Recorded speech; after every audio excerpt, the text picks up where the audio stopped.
बाबा साहब डॉक्टर अम्बेडकर, मैं समझता हूं कि विश्व के पटल पर अकेले ऐसे व्यक्ति हैं जिन्होंने अपने जीवन में उस सड़ी गली व्यवस्था को अग्नि के हवाले कर दिया, यानी मनुस्मृति को जला दिया। और वो अकेले व्यक्ति हैं कि जिन्होंने पहले कानून को जलाया और दूसरा कानून बना करके देश को समर्पित किया कि अब इस रास्ते पर आपको चलना है। 10 लाख की, 20 लाख की, 50 लाख की बढ़िया गाड़ी रोड पर सू करके जाती है और उस गाड़ी के पीछे लिखा हुआ होता है जय भीम, नमो बुद्धाय, सत्य साहिब, कुछ भी लिखा होता है। बाबा साहब डॉक्टर अम्बेडकर का सिग्नेचर होता है, बाबा साहब की फ़ोटो होती है, बुद्ध की, रैदास की, कबीर की कोई फ़ोटो होती है। और उसके पीछे जब 2 व्हीलर पर कोई मनुवादी मानसिकता से ग्रस्त व्यक्ति जा रहा होता है तो उस गाड़ी को देख करके वो गाड़ी में बैठे हुए व्यक्ति को भी गाली देता है, संविधान को भी गाली देता है और बाबा साहब डॉक्टर अम्बेडकर को भी गाली देता है। मुझे दुख के साथ कहना पड़ता है, जिन राजनीतिक दलों को हमने बड़ी उम्मीद के साथ बनाया था, हमारे पास खाने के लिए रोटियां नहीं थी लेकिन फिर भी हम लोगों ने चंदा दिया, हमें बड़े बड़े सपने दिखाए गए थे, हमें कहा गया था कि हमारी सरकार आएगी तो हम ये करेंगे, हमारे हाथ में सिस्टम होगा तो हम ये करेंगे। उत्तर प्रदेश में 4 बार मुख्यमंत्री रहने के बाद में और उस पश्चिमी उत्तर प्रदेश में जहां का जाटव समाज इतना मजबूत था, आज से 100 साल पहले भी उसके पास जमीनें थी, सब कुछ था, उसका शोषण अत्याचार नहीं हुआ। अगर 4 बार सरकार रहने के बाद में अगर उत्तर प्रदेश के पश्चिमी उत्तर प्रदेश में बुलंदशहर और नोएडा और अलीगढ़ और एटा और मैनपुरी जो गढ़ है जिसको दलितों की राजधानी कहा जाता है, अगर वहाँ आज जाटव समाज की बारात घोड़ी पर चढ़ने से रोकी जा रही है तो फिर मैं समझता हूँ कि सरकार बनाना समस्या का समाधान नहीं है। जब हमारे लोगों का शोषण हो रहा हो और जिस संविधान की वजह से हमको सब कुछ मिला हो उस संविधान को रोज जलाया जा रहा हो और ये कहा जा रहा हो कि हमें 400 पार दीजिए, हम संविधान बदल देंगे और हमारे राजनीतिक दल 400 पार में सहयोगी हो, उनके 400 पार में सहयोगी हो, महाराष्ट्र से लेकर के उत्तर प्रदेश से लेकर के बिहार तक, तो मुझे बताइए मैं मनुवादियों से लड़ूं या अपने वालों से लड़ूं? मुझे लगता है कि जरूरत अपने वालों से लड़ने की पहले है। स्मृति को लागू करने का काम आरएसएस और वर्तमान में जो सरकार में लोग बैठे हैं वो लोग कर रहे हो, तो ऐसे दौर में डॉक्टर ओमसुधा और उनकी टीम के द्वारा संविधान का पर्व मनाया जाने का मतलब मैं समझता हूं कि लोगों को संविधान के प्रति जागरूक करना और ख़ास तौर से उस समाज को जागरूक करना जिस समाज को संविधान से ही सब कुछ मिला है। बाबा साहब डॉक्टर अम्बेडकर, मैं समझता हूं कि विश्व के पटल पर अकेले ऐसे व्यक्ति हैं जिन्होंने अपने जीवन में उस सड़ी गली व्यवस्था को अग्नि के हवाले कर दिया, यानी मनुस्मृति को जला दिया। और वो अकेले व्यक्ति हैं कि जिन्होंने पहले कानून को जलाया और दूसरा कानून बना करके देश को समर्पित किया कि अब इस रास्ते पर आपको चलना है। जब भारत का संविधान भारत के लोगों को दिया गया तो बड़ी उम्मीद थी कि देश में सब समता, बंधुता, सबको न्याय, सबको बराबरी मिलेगी। लेकिन बाबा साहब डॉक्टर अम्बेडकर ने संविधान सभा में दिए गए अपने 55 मिनट के भाषण में ये आशंका जताई थी कि संविधान कितना भी अच्छा क्यों ना हो, अगर उसको मानने वाले, उसको चलाने वाले लोग अच्छे हैं तो संविधान अच्छा साबित होगा, और संविधान को चलाने वाले लोग बुरे हैं तो संविधान बुरा साबित होगा। आज जो लोग संविधान में कमियां निकाल रहे हैं, आज जो लोग संविधान को गलत बता रहे हैं, वो अनपढ़ और कुपढ़ लोग ये नहीं बताते हैं कि 78 साल से इसी संविधान के बताए हुए रास्ते पर चल करके हम विश्व गुरु बनने का सपना देख रहे हैं। क्यों इस संविधान को वो लोग गलत बता रहे हैं, बुरा बता रहे हैं? और ये कौन से लोग हैं, इनको चिन्हित करना चाहिए। ये वही लोग हैं जिनको राहुल नागपाल के शरीर पर ये वाइट शर्ट अच्छी नहीं लगती है, जिनको दिल्ली विश्वविद्यालय में बोलता हुआ प्रोफेसर रतनलाल लक्ष्मण यादव अच्छा नहीं लगता है, जिनको मर्सिडीज में जाते हुए दलित, SC, ST, OBC माइनॉरिटी के लोग अच्छे नहीं लगते हैं, ये वही लोग हैं। जब कोई गाड़ी 10 लाख की, 20 लाख की, 50 लाख की बढ़िया गाड़ी रोड पर सू करके जाती है और उस गाड़ी के पीछे लिखा हुआ होता है जय भीम, नमो बुद्धाय, सत्य साहिब, कुछ भी लिखा होता है, बाबा साहब डॉक्टर अम्बेडकर का सिग्नेचर होता है, बाबा साहब की फ़ोटो होती है, बुद्ध की, रैदास की, कबीर की कोई फ़ोटो होती है, और उसके पीछे जब 2 व्हीलर पर कोई मनुवादी मानसिकता से ग्रस्त व्यक्ति जा रहा होता है तो उस गाड़ी को देख करके वो गाड़ी में बैठे हुए व्यक्ति को भी गाली देता है, संविधान को भी गाली देता है और बाबा साहब डॉक्टर अम्बेडकर को भी गाली देता है, क्योंकि उसको ये हजम नहीं होता है कि वो 5,000 के टूटे स्कूटर पर चले और उसके सामने से 50 लाख की गाड़ी में बैठ करके कोई वो दलित, वो पिछड़ा, वो ओबीसी जाए, वो उसको हजम नहीं होता है। हजम हो भी कैसे जाएगा? हमारे पुरखों ने जिनको उनके दरवाजों के सामने से जूते हाथ में जूते पहन करके चलने की अनुमति नहीं थी। अभी डॉक्टर रतनलाल कह रहे थे कि हर गांव में एक दक्षिण टोला है। हमको अपनी अनुमति से गांव में बसने की अनुमति नहीं थी, अपनी इच्छा से कि हमें किस दिशा में बसना है। वो तय करते थे कि दलितों के अछूतों के मकान किस दिशा में होंगे। आज जब मैं देखता हूं कि उस संविधान की वजह से जो सिस्टम बना और जो सिस्टम में मैं देखता हूं डीडीए में दिल्ली विकास प्राधिकरण हो, जीडीए हो, गाजियाबाद विकास प्राधिकरण हो या कोई भी डेवलपमेंट अथॉरिटी हो, उसमें जब मैं देखता हूं क्या उसमें वो सिस्टम नहीं है। ऊपर के माले पर ब्राह्मण नहीं रहेगा, ऊपर के माले पर दलित रहेगा, नीचे के माले पर ब्राह्मण रहेगा, उसके नीचे के माले पर और कोई रहेगा। ये सरकारी सिस्टम है। ये सरकारी सिस्टम कब बना? ये सरकारी सिस्टम जब बना जब इस देश में संविधान लागू हुआ। तो इस संविधान को बचाए रखने की जिम्मेदारी उन कंधों पर मैं समझता हूं कि ज्यादा है जिनको बहुत कुछ सिर्फ और सिर्फ संविधान से मिला है। और वो लोग जो संविधान का विरोध कर रहे हैं वो करेंगे। जिस दिन संविधान लागू हुआ था उस दिन भी विरोध हो रहा था और आज़ादी के 78 साल के बाद भी वही लोग हैं जो संविधान को माथे से तो लगाते हैं, सदन में जाते वक्त कहते हैं कि संविधान हमारे लिए पूजनीय है, लेकिन तिल तिल करके रोज इस संविधान को वो लोग मार रहे हैं। तो ऐसे दौर में हमें चाहिए उन तमाम अम्बेडकरवादी लोगों को, कबीरवादी, नानकवादी, रैदासवादी, जो भी SC ST OBC के एकाकी पर बात करने वाले लोग हैं, उन लोगों को चाहिए कि उस दौर में वो संविधान की लड़ाई को लड़ें। मैं तो राहुल गांधी जी को धन्यवाद करता हूं। अभी मैंने वीडियो में बोला तो कुछ लोगों ने कहा कि भाई साहब आप कांग्रेस की तारीफ कर रहे हो। मैंने कहा जब लड़ाई 2 हिस्सों में बट गई हो, एक हिस्से में वो लोग हों जो संविधान को खत्म करके मनुस्मृति लागू कर देना चाहते हों और एक हिस्से में वो लोग हों जो संविधान को बचाए रखने की बात कर रहे हों, तो मेरे जैसे आदमी की, जिसको संविधान की वजह से सब कुछ मिला है, जिसको पूरे समाज को संविधान की वजह से सब कुछ मिला है, तो मेरे जैसे आदमी की, राहुल नागपाल की ड्यूटी क्या बनती है? मैं किस तरफ जाकर के खड़ा हूं? संविधान के विरोधियों में जाकर के खड़ा हूं या संविधान को बचाने वालों में जाकर खड़ा हूं? तो मुझे लगता है कि मुझे संविधान के बचाने वालों में खड़ा होना चाहिए। आज वो काम राहुल गांधी, उनके इंडिया गठबंधन बेहतर तरीके से कर रहा तो मैं उनका समर्थन कर रहा हूं। कल को कोई दूसरा आदमी भी करेगा तो मैं उसका भी समर्थन करूंगा। मुझे दुख के साथ कहना पड़ता है, मैं थोड़ी सी कड़वी बात भी कहता हूं। हालांकि प्रोफेसर रतनलाल साहब का पूरा 50 मिनट का भाषण अभी वो देकर के गए तो कुछ कहने सुनने को ज़्यादा बचा नहीं है, लेकिन मैं फिर भी बता रहा हूं आप लोगों को कुछ एक बात। वो ये है कि देखिए, मुझे दुख के साथ कहना पड़ता है, जिन राजनीतिक दलों को हमने बड़ी उम्मीद के साथ बनाया था, हमारे पास खाने के लिए रोटियां नहीं थी, लेकिन फिर भी हम लोगों ने चंदा दिया। हमें बड़े बड़े सपने दिखाए गए थे, हमें कहा गया था कि हमारी सरकार आएगी तो हम ये करेंगे, हमारे हाथ में सिस्टम होगा तो हम ये करेंगे। उत्तर प्रदेश में 4 बार मुख्यमंत्री रहने के बाद में और उस पश्चिमी उत्तर प्रदेश में जहां का जाटव चमार इतना मजबूत था कि आज से 100 साल पहले भी उसके पास जमीनें थी, सब कुछ था, उसका शोषण अत्याचार नहीं हुआ। अगर 4 बार सरकार रहने के बाद में अगर उत्तर प्रदेश के पश्चिमी उत्तर प्रदेश में बुलंदशहर और नोएडा और अलीगढ़ और एटा और मैनपुरी जो गढ़ है जिसको दलितों की राजधानी कहा जाता है, अगर वहाँ आज जाटव चमार की बारात घोड़ी पर चढ़ने से रोकी जा रही है तो फिर मैं समझता हूँ कि सरकार बनाना समस्या का समाधान नहीं है। मैं नहीं समझता हूं कि सरकार बनाना समस्या का समाधान है। सरकार बनाने से कुछ लोग करोड़पति बन गए होंगे, कुछ लोग 1000-2000 के मालिक हो गए होंगे, 1000-2000 करोड़ के मालिक हो गए होंगे, कुछ लोग 1000, 1200-1500 करोड़ के बंगले में रह रहे होंगे, रहिए, हमें कोई शिकायत नहीं है। लेकिन मुझे दुख होता है कि वो बाबा साहब डॉक्टर अम्बेडकर अगर चाहते तो दुनिया के सबसे अमीर हो जाते, भारत के अमीर व्यक्ति तो हो ही जाते दलितों में, उनसे ज़्यादा अमीर व्यक्ति कोई नहीं होता। लेकिन वो जब मरे थे, जब उनका परिनिर्वाण हुआ था, तो हम जब पढ़ते हैं उनके साहित्य को तो पता चलता है कि उन पर किताब वालों को भी पैसे थे, उधार किताब ले आते थे कि बाद में दे देंगे। उनका भी कर्जा रह गया था, बैंक का लोन था, कांग्रेस सरकार से 6 लाख रुपए चंदा लिया था, कर्जा लिया था फ्री में हॉस्टल बनाने के लिए, वो कर्जा भी रह गया था। बाद में इंदिरा गांधी जी ने माफ किया था वो कर्जा। वो डॉक्टर अम्बेडकर चाहते तो अपने लिए क्या कुछ नहीं करते थे, लेकिन उनकी नाम पर राजनीति करने वाले लोग 1000 करोड़ के बंगले में रहते हैं। उनका भतीजा 1500 करोड़ के बंगले में रहता है, जिसने कभी किसी खंबे पर चढ़ करके पार्टी का झंडा नहीं बांधा। तो मुझे दुख होता है।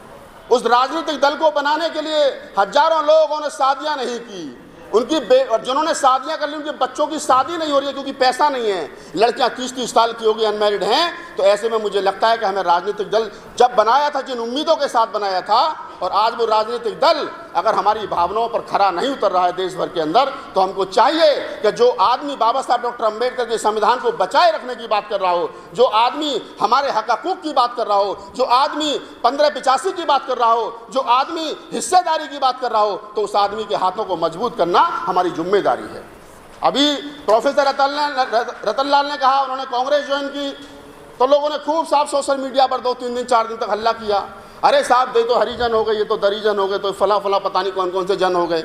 अरे मैंने कहा भाई, किसी ने हरिजन कहा, किसी ने दरिजन कहा, तुमने बहुजन कहा, कुछ मत करो, इनको जन रहने दो।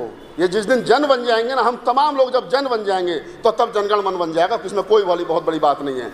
मैं एक बात और आप लोगों के साथ साझा करना चाहता हूँ। मैं पत्रकार आदमी हूँ, मेरा काम लिखने पढ़ने का है, आंदोलन में जाता हूँ, दलित राजनीति को बेहतर समझता हूँ, दलितों की समस्या को बेहतर समझता हूँ, उस पर लिखता हूँ, बोलता हूँ, पढ़ता हूँ। मैं एक बात तमाम लोगों से कहता हूँ, अभी प्रोफेसर रतनलाल ने जो बात कही मैं थोड़ी सी उसको और लंबी कर देता हूँ। अगर पिछली बार एक नारा लगा नेक्स्ट पीएम बहन जी, तो बसपा के मेरे बहुत सारे मित्र हैं, मैंने उनसे कहा कि चलिए मैं मान लेता हूँ कि बहन जी अगर प्रधानमंत्री बन गई नेक्स्ट पीएम बहन जी, तो मुझे 50 लोगों के नाम बताइए जो मंत्री बनेंगे। कौन वित्त मंत्री बनेगा, कौन चाइना के मामलों का मंत्री बनेगा, कौन विदेश नीतियों का तो हमारे पास में 50-100 आदमी ऐसे नहीं हैं जिनके सहारे हम सरकार चला सकें। तो फिर ऐसे झूठे नारे क्यों लगा रहे हो भाई? तुमको प्रधानमंत्री बना भी दिया गया खुश करने के लिए समाज को, समाज का वोट लेने के लिए किसी ने तुम्हें बना भी दिया, तो फिर भी सिस्टम उन्हीं के हाथ में रहेगा। मंत्री वही बनेंगे, आईएएस वही रहेंगे, सिस्टम वही चलेगा। तो प्रधानमंत्री बनने के बाद भी कुछ नहीं होने वाला, जैसे उत्तर प्रदेश में मुख्यमंत्री बनने के बाद में कुछ नहीं हुआ। लिहाजा सिस्टम को बनाना है। तमाम लोग कहते हैं जाओ अपने घरों की दीवारों पर लिख दो मैं देश का हुक्मरान बनना है। मैं लोगों से पूछता हूँ, बताइए जरा बात कब कही थी बाबा साहब ने? इतनी बात कही थी या इसके आगे पीछे भी कुछ कहा था? कौन से भाषण में कही थी, कौन सी किताब में लिखी है, कहाँ कही थी? तुम्हारे कान में आके कही थी क्या? काशीराम जी को आकर फोन पर बोला था बाबा साहब ने, जाओ अपने घरों की दीवारों पर लिख दो हमें इस देश का हुक्मरान बनना है? कहीं तो कही होगी ना ये बात। किस संदर्भ में कही थी? बाबा साहब 1948 के आसपास एक भाषण दे रहे हैं मद्रास में, और उसमें बाबा साहब का पूरा भाषण है, पढ़िए जाकर के उसको।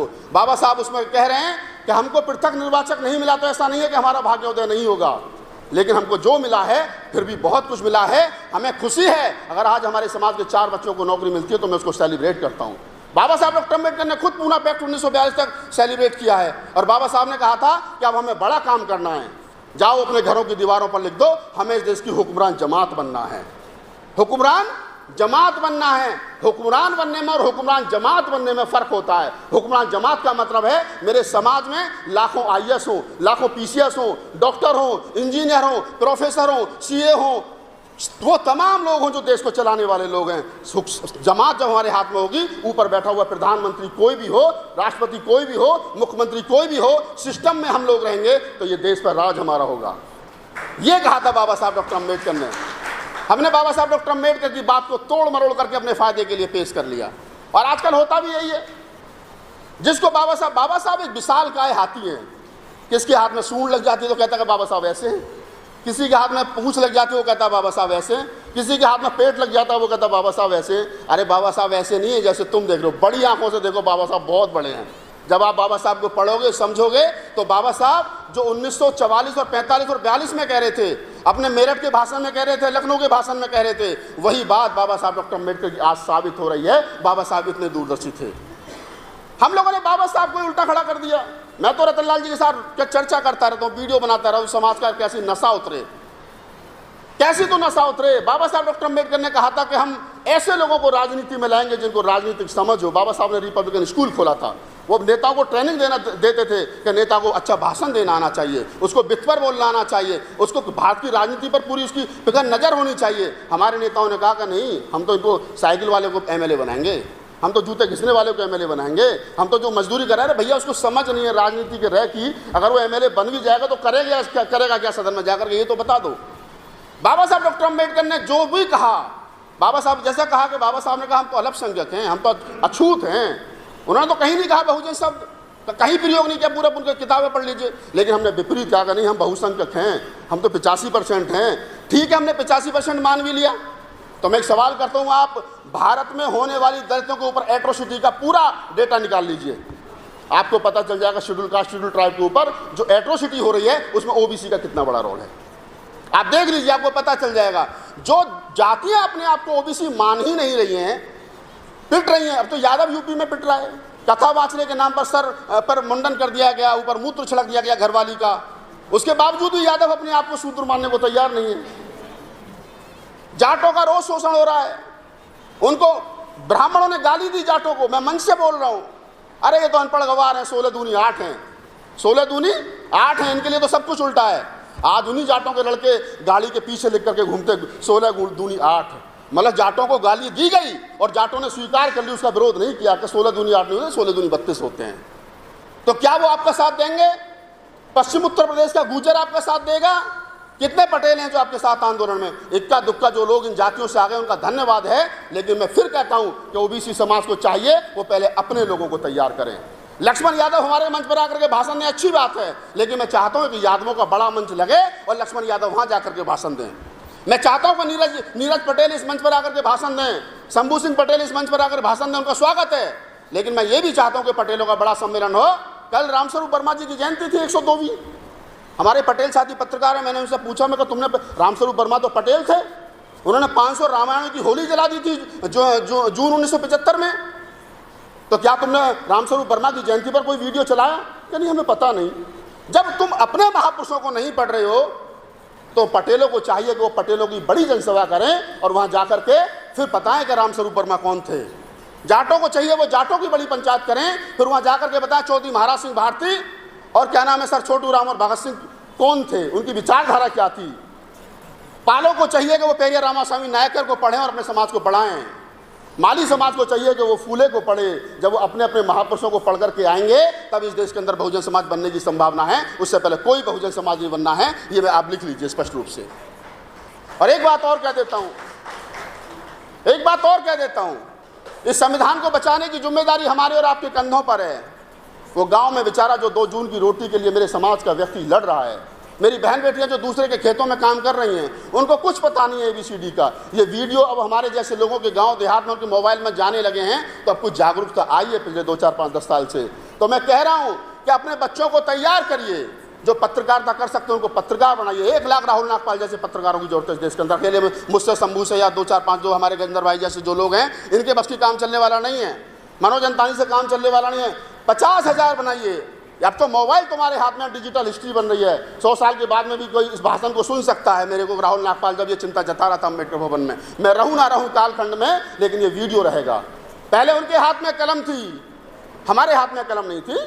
उनके मुंह में जुबान थी, हमारे मुंह में जुबान थी, लेकिन हम बोल नहीं सकते थे, हम पढ़ नहीं सकते थे। लेकिन आज आपके हाथ में जो मोबाइल है 15,000 का, 20,000 का, इसका उपयोग करिए। अपने बच्चों से कहिए कि पूरे दिन गेम मत खेलिए, सास बहू के सीरियल मत देखिए, इस पर कुछ ऐसा काम भी करिए जिससे कम से कम आपकी सोसाइटी को कुछ लाभ हो। अगर आप फिर भी नहीं कर सकते हो तो उनको गाली देना बंद करिए जिन्होंने आपका सत्यानाश कराया। आज की तारीख में तो हमारा सत्यानाश हमारे नेता और हमारे ही कुछ बुद्धिजीवी लोग भी कर रहे हैं। बताइए, मैं तो एक बड़ा सवाल और कर देता हूँ कि जब संविधान को बचाने की बात हो तो संविधान को बचाने की जिम्मेदारी किनके कंधों पर थी? मायावती जी के कंधों पर थी ना, प्रकाश राव अम्बेडकर के कंधों पे थी ना, रामदास अठावले के कंधों पे थी ना, चिराग पासवान के कंधों पे थी ना, जतिन राम मांझी के कंधों पे थी ना। कहाँ हैं सब लोग? आधे से ज़्यादा तो सरकार चलवा रहे हैं, हिंदू राष्ट्र का सपना देख रहे हैं, और चिराग पासवान जी तो कह रहे हैं कि मैं तो हनुमान हूँ। बड़े गजब की बात है यार।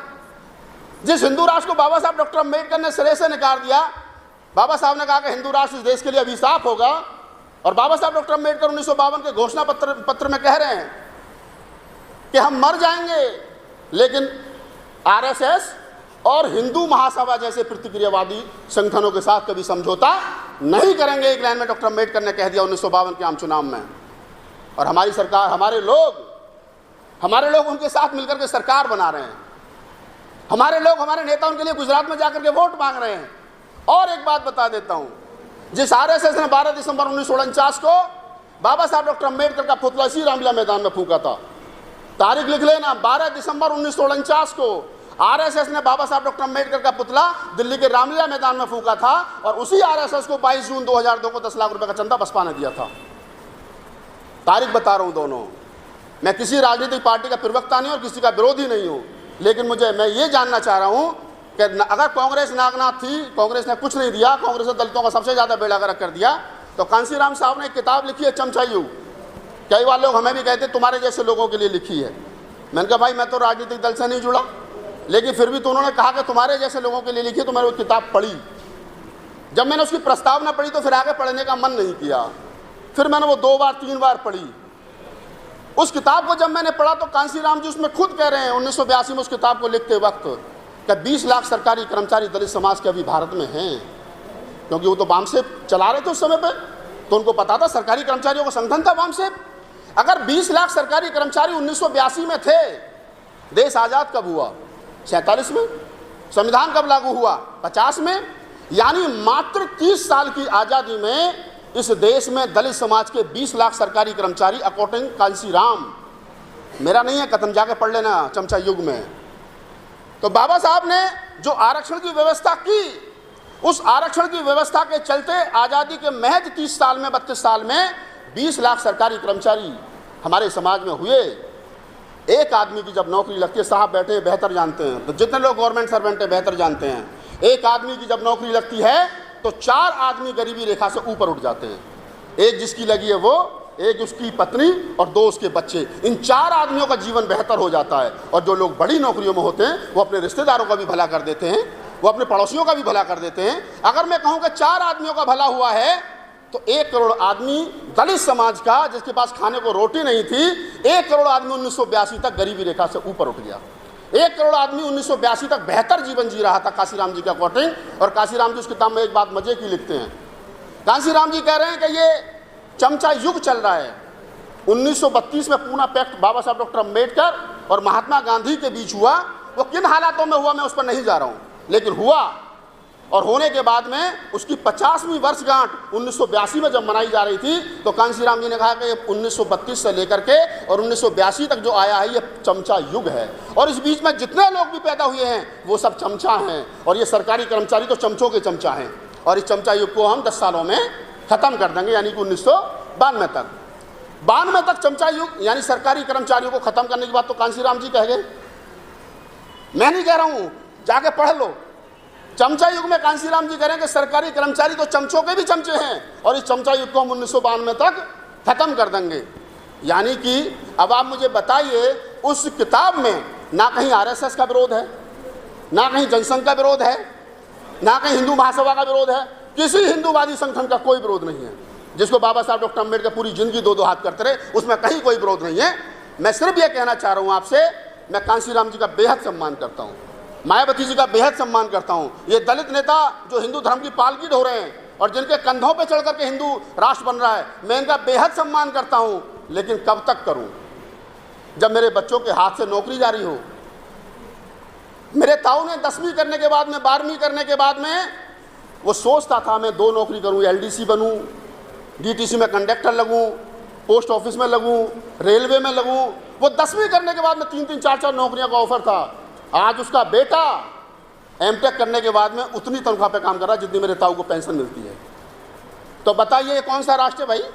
जब हमारे लोगों का शोषण हो रहा हो और जिस संविधान की वजह से हमको सब कुछ मिला हो, उस संविधान को रोज जलाया जा रहा हो और ये कहा जा रहा हो कि हमें 400 पार दीजिए, हम संविधान बदल देंगे, और हमारे राजनीतिक दल 400 पार में सहयोगी हो, उनके 400 पार में सहयोगी हो, महाराष्ट्र से लेकर के उत्तर प्रदेश से लेकर के बिहार तक। तो मुझे बताइए, मैं मनुवादियों से लड़ूं या अपने वालों से लड़ूं? मुझे लगता है कि ज़रूरत अपने वालों से लड़ने की पहले है, और ये मेरी अकेले की जिम्मेदारी है, तुम तमाम साथियों की जिम्मेदारी है। गांव-गांव, गली-गली जाइए, लोगों को तैयार कीजिए। हमारा पहला शत्रु आरएसएस और भारतीय जनता पार्टी है, मैं दावे के साथ कह रहा हूं। और हमको आरएसएस और भारतीय जनता पार्टी को रोकने के लिए किसी को भी वोट करना पड़ेगा। हम वोट करेंगे, इनको हराएंगे, इनको रोकेंगे, और बाबा साहब डॉक्टर अम्बेडकर के संविधान को, बाबा साहब डॉक्टर अम्बेडकर, फूले कबीर, नानक, रैदास की वैचारिकी को हम लोग सर के बल उसी दिशा में खड़ा करेंगे जिस दिशा में हमारे महापुरुषों ने कहा था। आपने मुझे सुना, इसके लिए बहुत बहुत आभार, धन्यवाद। जय भीम।